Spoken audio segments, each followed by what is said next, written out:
أعوذ بالله من الشيطان الرجيم بسم الله الرحمن الرحيم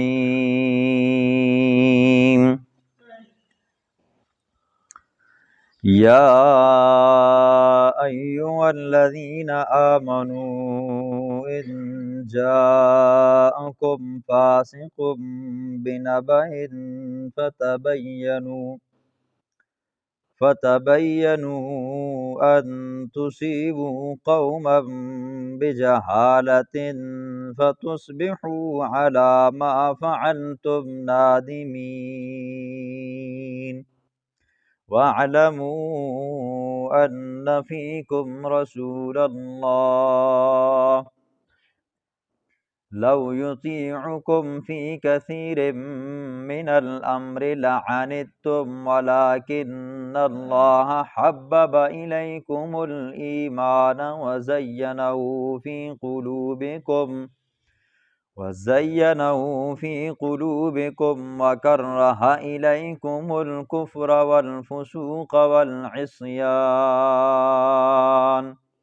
أولئك هم الراشدون فضلا من الله ونعمة والله عليم حكيم صدق اللہ العظیم۔ ماقبل درس میں آپ نے دو قانون سنے تھے جن کا تعلق حضور صلی اللہ علیہ وسلم کے آداب کے ساتھ تھا۔ پہلا قانون یہ بیان کیا کہ حضور صلی اللہ علیہ وسلم سے آگے نہ بڑھا کرو۔ دوسرا قانون یہ بیان کیا گیا کہ لا ترفعوا اصواتکم، اپنی آوازوں کو بلند مت کیا کرو، پیغمبر کی گستاخی اور توہین ہوتی ہے۔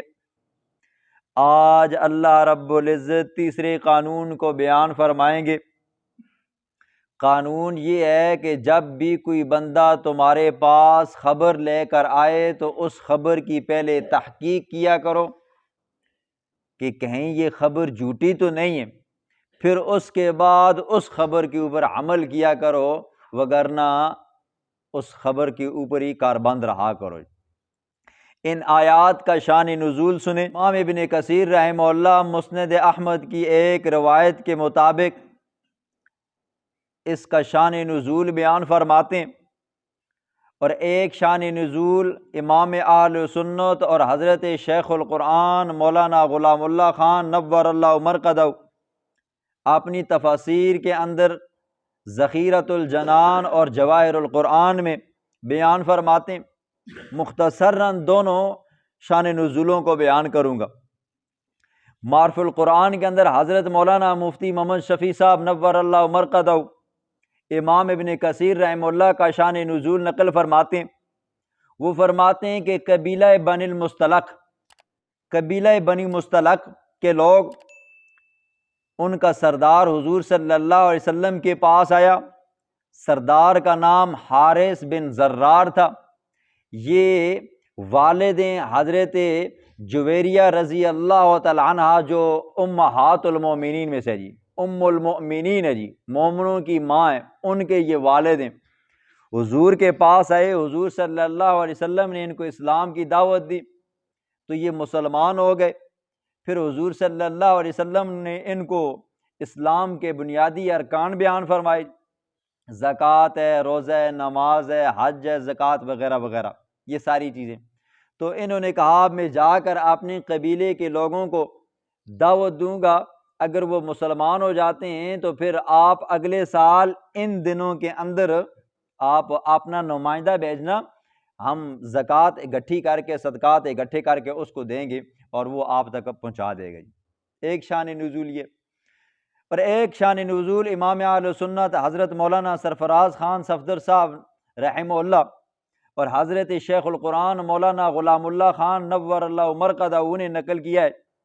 وہ فرماتے ہیں یہ قبیلہ بنو مستلق یہ وہ لوگ تھے جو خود بھی کافر تھے اور مزید کافروں کو مسلمانوں کے خلاف ابھارتے تھے کہ بھئی مسلمانوں کے اوپر حملہ کرو۔ حضور صلی اللہ علیہ وسلم کو خبر پہنچی کہ قبیلہ بنو مستلق کے لوگ مسلمانوں کے اوپر حملہ کرنے کی کوشش کرتے ہیں، تیاریاں کر رہے ہیں۔ حضور صلی اللہ علیہ وسلم نے چند صحابہ کو جاسوسی کے لیے بھیجا، جاؤ جا کر پتہ تو کرو کہ کہیں یہ خبر جھوٹی تو نہیں ہے۔ چند صحابہ کرام وہاں پر گئے، انہوں نے بھیس بدل کر، کوئی تاجروں کی شکل و صورت میں، کوئی مسافروں کی شکل و صورت میں، جب پتہ لگایا کہ یہ لوگ حقیقت میں مسلمانوں کے اوپر حملہ کرنے کی کوشش کر رہے ہیں، واپس آئے۔ حضور صلی اللہ علیہ وسلم نے فرمایا پھر ان کو کیوں ہم زحمت دیں جی، یہ وہیں پر ٹھہرے رہے، ہم خود جاتے ہیں جی ان کی پھینٹی لگانے کے لیے۔ حضور وہاں پر گئے تو ان لوگوں کو شکست ہوئی، مسلمانوں کو فتح ہوئی، تو پھر یہ لوگ مسلمان ہو گئے جی۔ پھر حضور صلی اللہ علیہ وسلم نے ان کو وہاں پر بعضوں کو سرداری بھی عطا فرمائی، پھر کرتے کرتے معاملات چلے۔ اگلے سال حضور صلی اللہ علیہ وسلم نے اپنا ایک عامل ان کی طرف زکوٰۃ وصول کرنے کے لیے بھیجا۔ وہ عامل، اس کے نام کے بارے میں آتا ہے کہ وہ ولید بن عقبہ تھے جی، ٹھیک ہے، صحابی ہیں جی، لیکن 3 وجوہات کی بنا پر ولید بن عقبہ رضی اللہ تعالیٰ عنہ والی جو روایت ہے نا جی، اس کے اوپر جرح ہوتی ہے جی۔ پہلے واقعہ سنیں۔ جیسے ہی سال پورا ہوا، حضور صلی اللہ علیہ وسلم کا عامل ان کے پاس گیا، زکوٰۃ وصول کرتے کرتے جب ان کے علاقے میں گیا نا جی، تو وہ لوگ تو انتظار میں تھے کہ حضور صلی اللہ علیہ وسلم کا عامل آئے گا، ہم اس کو خوشی خوشی اپنی زکوٰۃ جتنی بنتی ہے، صدقہ خیرات جو بنتا ہے جی، عشر جو بنتا ہے وہ ہم دیں گے جی۔ وہ لوگ جمع ہو کر بیٹھے ہوئے تھے۔ جیسے ہی ان کو پتہ چلا نا کہ بھئی حضور کا عامل آ گیا، اور یہ جو حضرت ولید بن عقبہ تھے، ان کی اسلام سے پہلے ان لوگوں کے ساتھ دشمنی تھی جی، مخالفت تھی جی، یہ خوشی خوشی سے جا رہے تھے جی، تو جیسے ہی انہوں نے دیکھا نا کہ بھئی وہ لوگ میری طرف آ رہے ہیں، وہ لوگ خوشی کے مارے کہ حضور کا عامل آ رہا ہے، استقبال کے لیے آگے بڑھے نا جی، انہوں نے یہ سمجھا کہ یہ لوگ مجھے مارنے کے لیے، وہ پرانی دشمنی نکالنے کے لیے میرے پیچھے آ گئے۔ انہوں نے اونٹ کے اوپر بیٹھے اور وہیں سے سیدھے حضور صلی اللہ علیہ وسلم کے پاس آ گئے، آ کر کہا باخدا آج جان چلی جاتی اگر میں وہاں سے واپس نہ آتا۔ حضور صلی اللہ علیہ وسلم نے پوچھا کیا ماجرا ہوا؟ کہا یا رسول اللہ، وہاں پر گیا تھا، وہ لوگ میرے قتل پر درپے ہو گئے تھے اور میں وہاں سے بھاگ کر آ گیا ہوں۔ حضور صلی اللہ علیہ وسلم نے کہا کہ بھئی ایسا کیسے ہو سکتا ہے؟ کچھ نے کہا ہو سکتا ہے یا رسول اللہ کہ وہ پھر مرتد ہو گئے ہوں، لہٰذا آپ ہمیں حکم دیں، ہم جا کر ان کو پھر پھینٹی لگاتے جی۔ حضور صلی اللہ علیہ وسلم نے فرمایا نہیں۔ حضرت خالد بن ولید رضی اللہ تعالیٰ کو بھیجا گیا جی۔ حضرت خالد بن ولید رضی اللہ تعالیٰ گئے کہ بھی حالات کا جائزہ لینے کے لیے، جا کر دیکھیں تو صحیح کہ کہیں وہ مرتد تو نہیں ہو گئے جی، کہیں کوئی اور صورتحال تو نہیں پیش ہو۔ حضرت خالد بن ولید رضی اللہ تعالیٰ آدھے راستے میں پہنچے اور ادھر قبیلہ بنو مستلق کے لوگ آگے سے آ رہے تھے جی، ٹھیک ہے، اپنی زکوٰۃ لے کر خود آ گئے جی۔ حضرت خالد بن ولید رضی اللہ تعالیٰ بھی حیران و پریشان ہوئے کہ یہ لوگ، انہوں نے زکوٰۃ نہیں دی اور اب خود لے کر آ رہے ہیں۔ پوچھا کہ کیا وجہ جی، کہاں جا رہے ہو؟ حضرت خالد بن ولید رضی اللہ عنہ نے کہا میں تو آپ کے پاس جا رہا ہوں، ہمیں پتہ چلا کہ بھئی آپ نے زکوٰۃ عامل کو نہیں دی۔ انہوں نے کہا باخدا قسم کہ بھئی حضور کا عامل تو ہمارے پاس آیا ہی نہیں ہے۔ ایک روایت یہ آتی ہے کہ ہم نے اس کو دیکھا ہی نہیں ہے، ہمارے پاس آیا ہی نہیں ہے، اور ایک روایت یہ آتی ہے کہ بھئی عامل ہمارے پاس آیا تھا، ہمیں دیکھ کر وہ بھاگ گئے جی اور ہم خود چل کر آ گئے۔ خیر، یہ بنی مستلق کے لوگ حضور صلی اللہ علیہ وسلم کے پاس پہنچے، آ کر ساری اپنی زکوٰۃ عشر جو بھی بنتا تھا وہ سارا کچھ دے دیا۔ تو حضرت جو ولید بن عقبہ رضی اللہ عنہ کے بارے میں آتا ہے کہ وہی تھے، تو ان کی یہ خبر صرف ایک وہم کی بنیاد پر تھی، تو اللہ نے قانون بنایا کہ او ایمان والو، جب تمہارے پاس کوئی کچا بندہ خبر لے کر آئے نا تو فتبینوا، اس کی تحقیق کر لیا کرو۔ اب دیکھیں جی، 3 وجوہات کی بنا پر حضرت ولید بن عقبہ رضی اللہ تعالیٰ عنہ یہ صحابی نہیں ہو سکتے جی۔ کچھ لوگوں نے اس آیت سے نا، پھر جب یہ آیا نا، اس آیت میں جو آیا نا فاسق بنبأ فتبینوا، تو کچھ لوگوں نے کہا کہ ولید بن عقبہ یہ صحابی تھے، اور صحابہ میں بھی کیا تھے جی، فاسق تھے، العیاذ باللہ جی، ٹھیک ہے۔ یاد رکھیں، پہلی وجہ کہ جن روایات کے اندر حضرت ولید بن عقبہ رضی اللہ عنہ کا نام آتا ہے، وہ ساری روایات کچھ منقطع ہیں، کچھ کے اوپر جرح ہے جی، ٹھیک ہے، وہ اس قابل نہیں ہے کہ بھئی یہاں سے حضرت ولید بن عقبہ رضی اللہ عنہ کے فسق کا یا یہ کہ انہی کا جانا ثابت ہو جائے۔ اور دوسری وجہ یہ ہے کہ فتح مکہ کے دن حضور صلی اللہ علیہ وسلم کے پاس چھوٹے بچوں کو لایا گیا جی، بطور تبرک کے حضور صلی اللہ علیہ وسلم ان بچوں کی سروں کے اوپر ہاتھ پھیرتے تھے۔ ان بچوں کے اندر بھی ولید بن عقبہ بھی تھے جی، اور ایسا کیسا ہو سکتا ہے وہ چھوٹا سا بچہ کتنے عرصے کے اندر وہ وہاں پر اس کو عمل بنا کر گیا ہو، لہٰذا یہ بات بھی نہیں ہو سکتی۔ اور تیسری بات، یہاں پر حکم کیا ہے جی؟ عام ہے، یا ایھا الذین آمنو، اوے سارے جہان کے ایمان والو۔ تو چونکہ آگے فاسق لفظ آ گیا تو فاسق بھی کیا ہے جی؟ عام ہے جی، ٹھیک ہے۔ ایمان والو، جب بھی تمہارے پاس کوئی بھی فاسق کچا بندہ خبر لے کر آئے نا تو اس بات کی کیا کر لیا کرو؟ تحقیق کر لیا کرو جی، اس کا ذکر ہے جی۔ یا ایھا الذین آمنو، اے وہ لوگوں، آمنو جو ایمان لائے، ان جاءکم، اگر آئے تمہارے پاس، فاسقن کوئی کچا آدمی، بنبأٍ خبر لے کر، فتبینوا پس تم اس کی تحقیق کر لیا کرو، ان تصیبوا قوما بجہالۃ، یہ کہ تم حملہ کر بیٹھو ایک ایسی قوم کے اوپر، بجہالۃ نادانی کی وجہ سے، فتصبحوا پس تم ہو جاؤ، علی ما فعلتم نادمین، اس کاروائی کے اوپر جو تم نے کی ہے پشیمان ہو جاؤ۔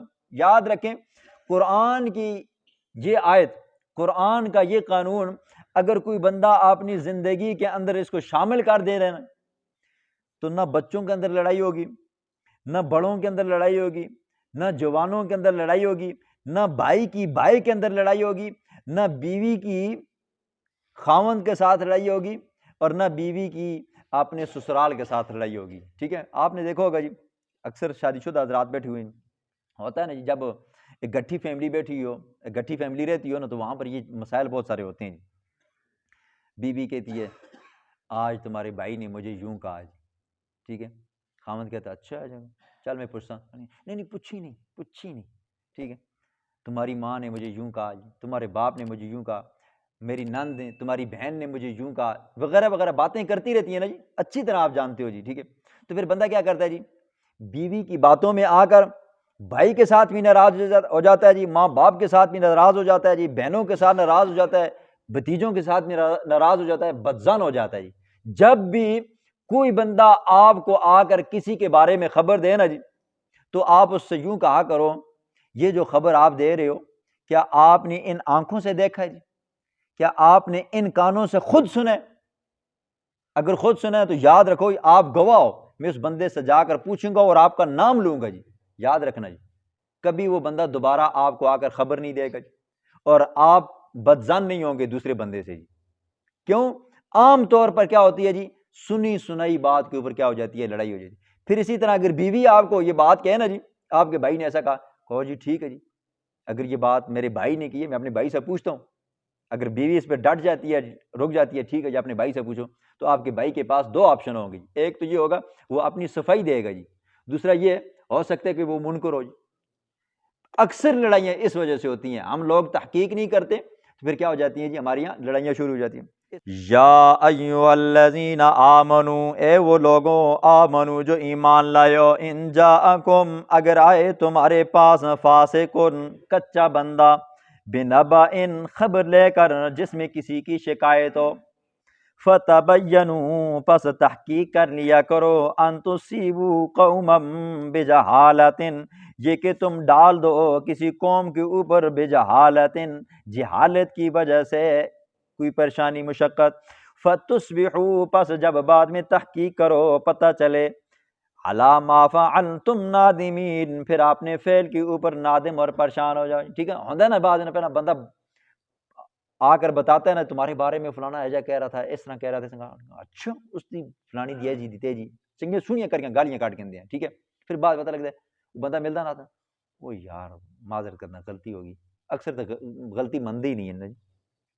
وَاعْلَمُوا أَنَّ فِيكُمْ رسول اللہ، وَاعْلَمُوا جان لو تم بے شک تمہارے درمیان میں اللہ کا رسول ہے، لَوْ يُطِيعُكُمْ اگر وہ اطاعت کرے، اگر وہ تمہاری بات مان لے، فی کثیر من الامر بہت سارے معاملوں کے اندر، لعنتم البتہ تم مشقت میں پڑ جاؤ گے، ولیکن اللہ حبب الیکم الایمان لیکن اللہ نے محبوب بنا دیا ہے تمہاری طرف ایمان کو، وَزَيَّنَهُ اور اللہ نے اس ایمان کو مزین کر دیا فی قلوبکم تمہارے دلوں کے اندر، وَكَرَّهَ إِلَيْكُمُ الْكُفْرَ اور اللہ نے پسند کیا تمہاری طرف کفر کو، والفسوق کبیرہ گناہوں کو، والعصیان اور چھوٹے گناہوں کو۔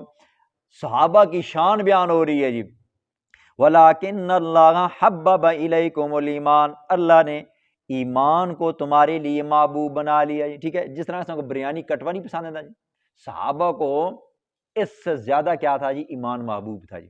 نمبر 2، وَزَيَّنَهُ فِي قُلُوبِكُمْ اور اللہ نے تمہارے دلوں کے اندر ایمان کو پیوست کر دیا ہے، مزین کر دیا ہے، وَكَرَّهَ إِلَيْكُمُ الْكُفْرَ اللہ نے تمہارے لیے کفر کو ناپسند کر دیا ہے، وَالْفُسُوقَ اور اللہ نے تمہارے لیے کبیرہ گناہوں کو بھی ناپسند کر دیا ہے، وَالْعِصْيَانَ اللہ نے تمہارے لیے صغیرہ گناہوں کو بھی ناپسند کر دیا ہے۔ أُولَٰئِكَ هُمُ الرَّاشِدُونَ یہی لوگ ہیں ہدایت یافتہ۔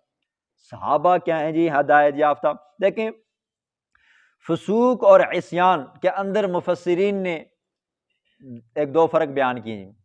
فسوق ان گناہوں کو کہتے ہیں جو ظاہری نظر آئیں جی، اور عصیان ان گناہوں کو کہتے ہیں جو ظاہری طور پر نظر نہ آئیں۔ ظاہری طور پر نظر آئیں مثلاً جی داڑھی ہے جی، کوئی بندہ داڑھی منڈواتا ہے جی، یا کوئی بندہ داڑھی ایک بالش سے کم رکھتا ہے جی، ٹھیک ہے، کتروا کر جی، تو یہ کیا ہے جی، حرام ہے۔ یہ کیا ہے جی، حرام ہے۔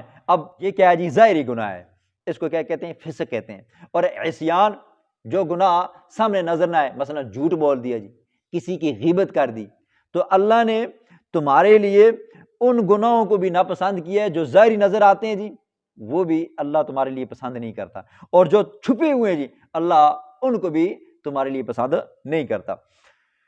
فضلا من اللہ و نعما اللہ کی طرف سے فضل ہے، و نعما اور اللہ کی طرف سے احسان ہے، واللہ علیم حکیم اور اللہ رب العزت علیم دلوں کے حالوں کو جانتا ہے، کس کا دل کتنا صاف ہے، حکیم اللہ حکمتوں والا ہے۔